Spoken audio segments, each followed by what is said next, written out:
They were heading down a steep grade on Highway 99 when Isabel said, "Look!"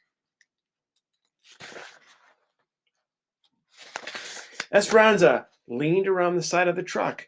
As they rounded a curve, it appeared as if the mountains pulled away from each other, like a curtain opening on a stage, revealing the San Joaquin Valley below, flat and spacious. It spread out like a blanket of patchwork fields. Esperanza could see no end to the plots of yellow, brown, and shades of green. The road finally leveled out on the valley floor, and she gazed back at the mountains and where they'd come. They looked like monstrous lion's paws resting at the edge of the ridge. A big truck blew its horn and Juan pulled over to let it pass, its bed bulging with cantaloupes. Another truck and another did the same. A caravan of trucks passed them, all piled high with the round melons. On one side of the highway, acres of grapevines stretched out in soldiered rows and swallowed up the arbors. On the other side, fields and fields of dark green cotton plants became a sea of milk white puffs. This was not a gently rolling landscape like Aguascalientes, for as far as the eye could travel, the land was unbroken by even a hillock. Esperanza felt dizzy looking at the repeated straight rows of grapes and had to turn her head away. They finally turned east off the main highway. The truck went slower now, and Esperanza could see workers in the fields. People waved, and Juan honked the truck horn in return. Then he pulled the truck to the side of the road and pointed to a field that had been cleared of its harvest. Dried, rambling vines covered the acre, and leftover melons dotted the ground. "The field markers are down. We can take as many as we can carry," he called back to them. Alfonso jumped out, tossed a dozen cantaloupes to Miguel, then stepped up on the running board and slapped the top of the truck for Juan to start again. The melons, warmed by the valley sun, rolled and somersaulted with each bump of the truck. Two girls walking along the road waved, and Juan stopped again. One of them climbed in, a girl about Miguel's age. Her hair was short, black, and curly, and her features were sharp and pointed. She leaned back against the side of the truck, her hands behind her head, and she studied Esperanza, her eyes darting at Miguel whenever she could. "This is Marta," said Isabel. "She lives at another camp where they pick cotton, but is owned by a different company. Her aunt and uncle live at our camp, so she stays with them sometimes." "Where are you from?" asked Marta. "Aguas Calientes, El Rancho de las Rosas," said Esperanza. "I have never heard of El Rancho de las Rosas. Is that a town?" "It was the ranch they lived on," said Isabel proudly, her eyes round and shining. "Esperanza's father owned it and thousands of acres of land. She had lots of servants and beautiful dresses, and she went to private school too. Miguel is my cousin, and he and his parents work for them." "So you're a princess who's come to be a peasant. Where's all your finery?" Esperanza stared at her and said nothing. "What's the matter? Silver spoon stuck in your mouth?" Her voice was smart and biting. "A fire destroyed everything.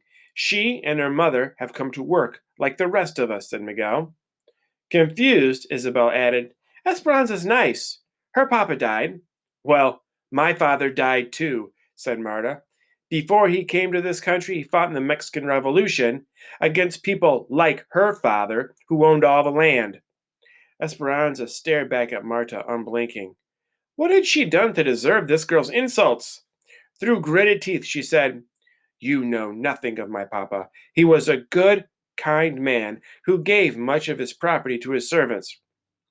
"That might be so," said Marta, "but there were plenty of the rich who did not. That was not my papa's fault." Isabel pointed to one of the fields, trying to change the subject. "Those people are Filipinos," she said. "They live in their own camp. And see, over there," she pointed to a field down the road. "Those people are from Oklahoma. They live in Camp 8. There's a Japanese camp too. We all live separate and work together. They don't mix us." They don't want us banding together for higher wages or better housing, said Marta. The owners think if Mexicans have no hot water, that we won't mind, as long as we think no one has any. They don't want us talking to the Okies from Oklahoma or anyone else because we might discover that they have hot water. See? Do the Okies have hot water? Asked Miguel. Not yet, but if they get it, we will strike. Strike, said Miguel. You mean you will stop working? Don't you need your job? Of course I need my job. But if all the workers join together and refuse to work, we might all get better conditions. Are the conditions so bad? Asked Miguel. Some are decent. The place you are going to is one of the better ones. They even have fiestas. There's Jamaica this Saturday night. Isabel turned to Esperanza. You will love the Jamaicas. We have them every Saturday night during the summer. There is music and food and dancing. This Saturday is the last for this year because soon it'll be too cold. Esperanza nodded and tried to pay attention to Isabel. Marta and Miguel talked and grinned back and forth. An unfamiliar feeling was creeping up inside of Esperanza. She wanted to toss Marta out of the moving truck and scold Miguel for even talking to her. Hadn't he seen her rudeness? She brooded as they rode past miles of young tamarisk trees that seemed to be the border of someone's property. Beyond those trees is the Mexican camp, said Isabel, where we live. Marta smirked at Esperanza and said, Just so you know, this isn't Mexico. No one will be waiting on you here. Then she gave her a phony smile and said, Entiendes? Understand? Esperanza stared back at her in silence. The one thing she did not understand was that she did not like Marta. We're here, said Isabel, as the truck turned into camp and slowed to a crawl. Esperanza stood up and looked over the cab. They were in a large clearing, surrounded by grape fields. Row upon row of white wooden cabins formed long lines, connected like bunkhouses. Each cabin had one small window and two wooden steps that led to the door. She couldn't help but think that they weren't even as nice as the servants' cabins in Aguascalientes. They reminded Esperanza more of the horse stalls on the ranch than of a place for people to live. A big mountain loomed in the east, framing one side of the valley. Marta jumped out and ran towards some girls standing together near the cabins. Esperanza could hear them talking in English, the words hard and clipped, as if they were speaking with sticks in their mouths. They all looked at her and laughed. She turned away, thinking that if Isabel could learn English, then maybe someday she could learn it too. A line of flatbed trucks pulled into a clearing, and campesinos hopped down, home from the fields.